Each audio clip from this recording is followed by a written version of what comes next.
Right. Good morning and also good afternoon for the other class, for the afternoon class. Today we will be talking about central tendency, but before we go to central tendency, I would like to check up on your condition. How are you? It's been a long time since we last time saw each other face to face on online Google Meet, but uh, hopefully you guys are all doing great and healthy. And also, you guys are holding up pretty well with the statistics course and also your other courses in the President University. Okay, so before we move on to the central tendency material, I would like to uh, not uh, summarize, but or review, but just emphasize that last week we talked about frequency distribution. We talked about um, relative frequency, and we also talked about a um, contingency table. Those are the basics. Those are basics methods in which you can use. Not it doesn't have to be all of them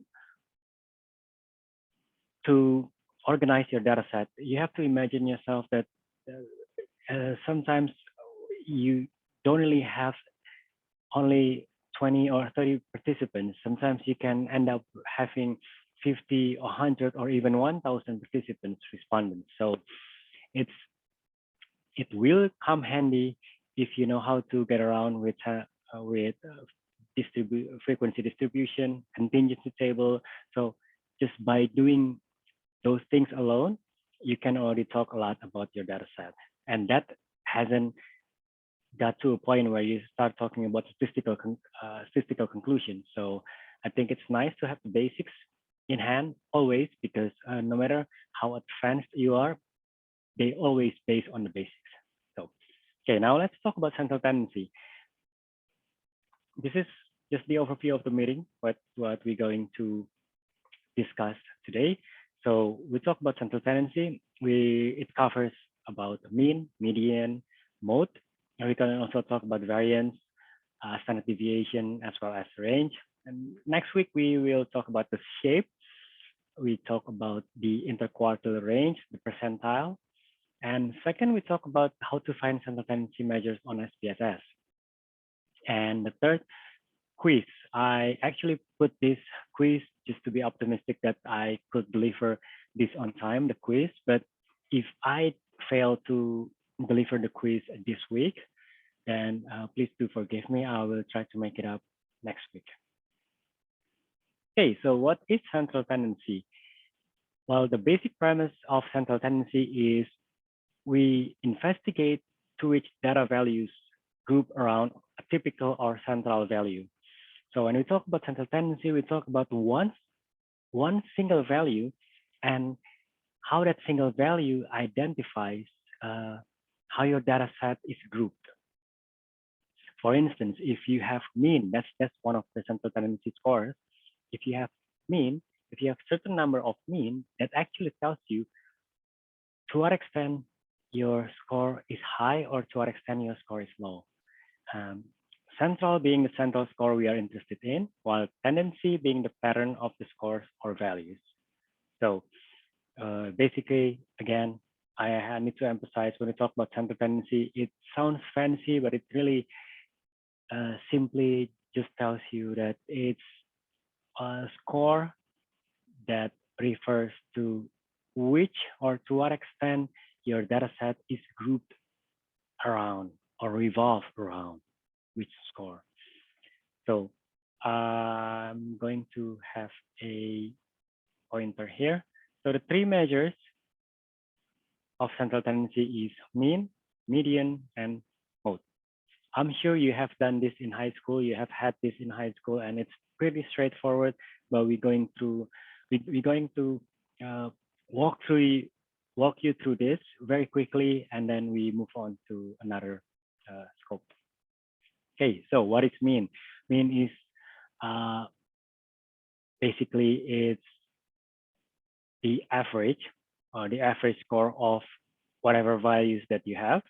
In statistics, the sample mean can be described as X bar and population mean as mu. So this is the symbol. So from now on, whenever you see this kind of symbol, X bar refers to sample mean, and mu, that looks like U like this in Greek, it refers to population mean. All values play an equal part. Obviously, because if we look at the formula here, X bar equals to sum of the values divided by the number of values. Or if you want to do it in mathematical language, if sigma and I equals 1 xi, so that's the number of values, whatever the number of values are, and divided by n. N is the number of sample or the number of values that exist in your data set. So that's pretty straightforward, right? So pretend you have 3 numbers.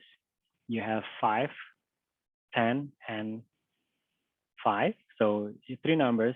The first number is 5. The second number is 10. The third number is 5. So you have to add all of them, sum of the values of those 3 values.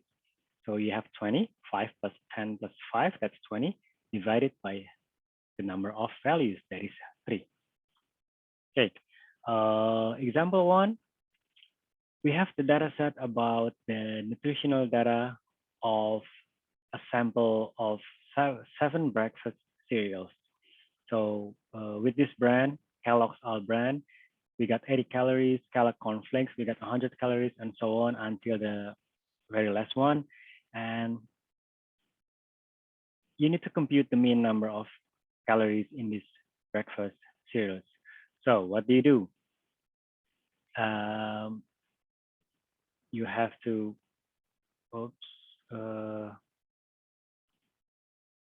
this is what you do, right? You will put 80 here,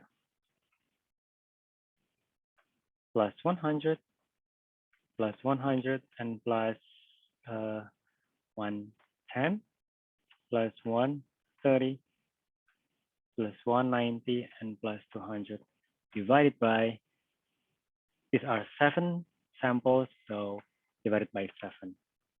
Okay, anyone with fast hand with calculator? I'm also trying to calculate on calculator. Okay, 910, supposed to be 910 divided by 7. That would give us 130. There you have it. You have the mean of the calories for 7 types of breakfast cereals. So you can explain this in plain language. Based on the 7 sample of breakfast cereals, we calculated that the mean of the calories is 130 grams. So that's how you calculate the mean. I think, again, it's pretty straightforward. Now let's move back to the median. So what is median? Median is the middle value. I'm going to put the N here. This is actually the keywords. Median is the middle value. Mean is the average. All values play equal parts, but the median, they just want to look at, it just wants to look at the middle value. What is the middle value? In an ordered array. So this also should be included in your mind when you talk about the median, is the middle value of the ordered array of data set that has been ranked from smallest to the largest. Half the values are below or equal to the median, and half the values are above or equal to the median. The median is not affected by extreme values, again, because all values do not play equal parts. So you can use the median when extreme values are present. The key concept here is when you realize that you have a large data set and you have so large of a difference between one value to the other value, then I think calculating median is also a way to get around the extreme values. for instance, when let's say the 7 calories, the 7 breakfast cereals that we have just now, let me just put this here. So we have to imagine, let's say this instead of 80, it's actually 500 calories, right? And this is instead of 200, it's actually only 40 grams of calories. So this is a big difference from 500 to 40, 500 to 100. That's 4 times difference. So instead of calculating the mean, I think it's better to calculate the median instead. Okay. Now, how do you calculate the median?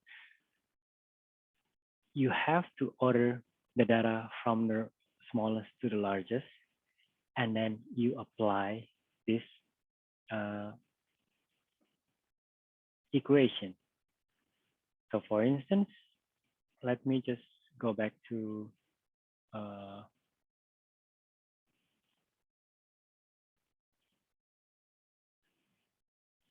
here. I'm just going to copy paste this. Right. So this is the data set that we have, right? You just have to ignore the plus sign here because that doesn't really mean anything when calculating the median, because that's not how we're going to do. So we got 80, 100, 100, and so on until 200. What we need to do is rank them from smallest to the largest. Luckily, it's actually already ordered, but imagine if you have this, right? So instead of you go calculating the median equals to n plus 1 divided by 2, you have to calm down. You instead of doing that straight away, you have to rank from smallest to largest value. So 80, 100, 100, 110, 130, 190, and 200, right? So all 7. And now we just have to calculate the middle value, n plus 1. That's n is the number of values. That's 7 plus 1 divided by 2. So 8 divided by 2 equals 4. Now, if you see here, let me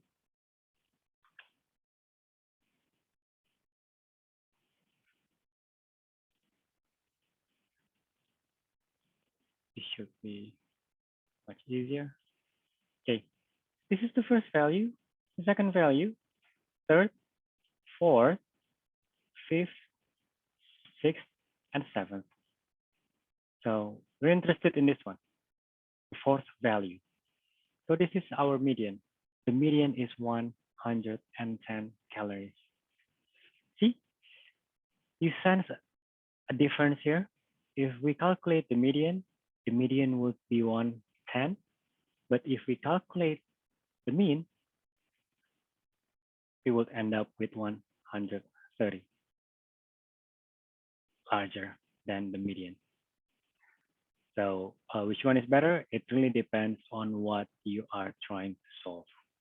Also, it really depends on the scale of measurement that you are using.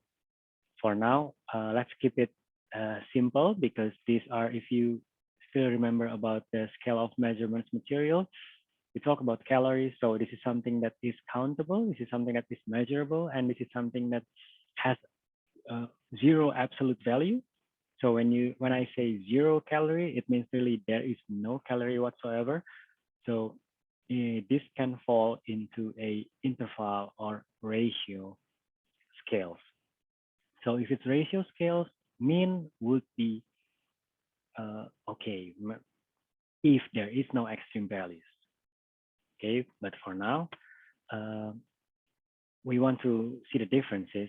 So we got 130 for the mean, we got 110 for the median, and We got the third type of central tendency. We got mode. So what is mode? Mode is a value in a set of data that appears most frequently. Very straightforward. You just have to look at the data set and pick the number that appears most frequently. Like the median, extreme values do not affect the mode, but there can be no mode at all, or there can be several modes. For example, we got this data, 29, 30, 35, 39, 39, 40, 43, 44, 44, and 52. You see 29 appears only once. 31 appears only once. 35 appears only once, but here, 39 appears twice. 44 also appears twice. So what happens? So we got two modes, 39 and 44. What happens if there is also another 44 here, right? So instead of 2, 44 appears 3 times. Then this is our only mode.